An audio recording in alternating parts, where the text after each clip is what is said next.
आउँदो चुनावमा रासोपा भन्ने पार्टीको 0 सिट हो।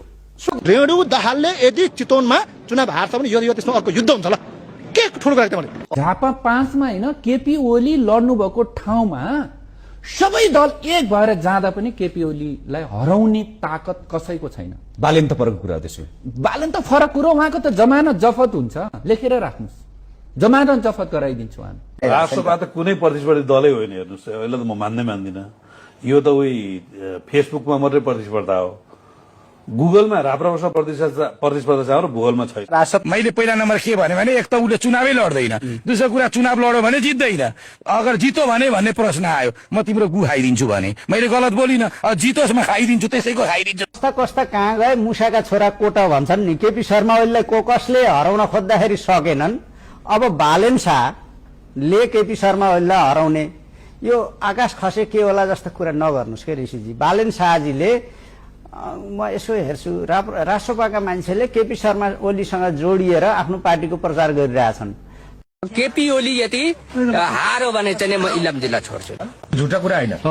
बालेन शाहले झापा 5 बाट जित्यो भने 30,000 खसी मैले दिने भाइ। फागुन 21 मा चुनाव भयो भने म राजीनामाबाट सन्यास लिन्छु। निर्वाचन भयो भने म घाँटी गाडिन्छु, घाँटी। बालेनले जित्यो भने झापामा कान काटेर म टिटी मसिनबाट टाका लाउँछु।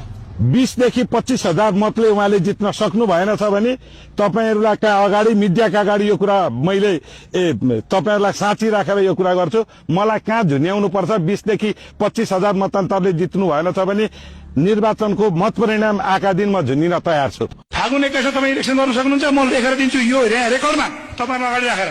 ल गराएर हेर्नुस्, म मेरो जीवनमा पोलिटिक्स छोड्दिन्छु गराइदिनु भएछ नि। ल सक्नुहुन्न, this is next to impossible.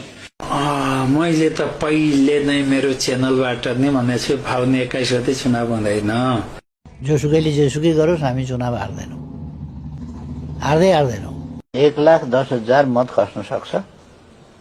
1,10,000 मध्ये 60,000 को आसपास मत सूर्य चिन्हमा खस्छ, अरू मत अलिअलि बाँडिएला नि 23 जनामा। त्यही हो। रवि बालेन उहाँले च्यालेन्ज कुनै थ्रेट फिल हुँदैन चुनावी समीकरणमा? चुनावलाई थ्रेट, एमालेलाई, कांग्रेसलाई थ्रेट चुनावमा के गर्नुहुन्छ तपाईँ? फेरि पनि एमाले सरकार, फेरि पनि ओली सरकार, फेरि पनि पुराना भनिएका पार्टीहरूको सरकार।